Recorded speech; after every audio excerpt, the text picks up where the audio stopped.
सिसुआ माठंगा रास्तार दूर अवस्था को नहीं तातिले अंचलवासी।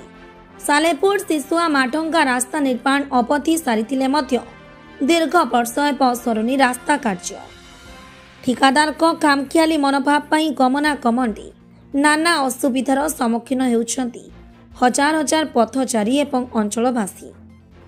एने छाणीपुर एवं सीडो अंचल अधिवासी ग्राम उन्नयन विभाग रे अभियोग करिसेंती। Bureau report MS news.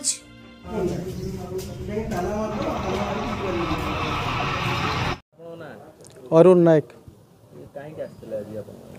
3 वर्ष तलू सालेपुर आ मढ़ंगा रास्तार शुभारंभ होता।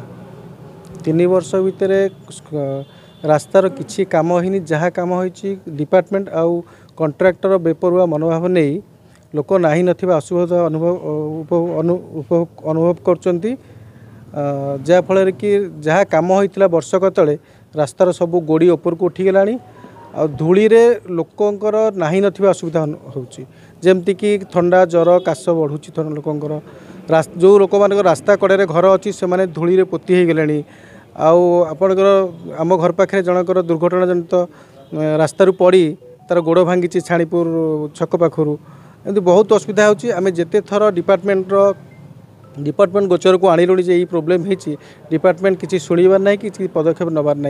आज आम शेष थर पे डिपार्टमेंट को रिक्वेस्ट करचु जे आपण जहाँ पदक्षेप नेबे सोमवार भितर नेबे जदि पदक्षेप न नेबे ताल छाणीपुर और सीडो पंचायत लोक सोमवार रे तांकर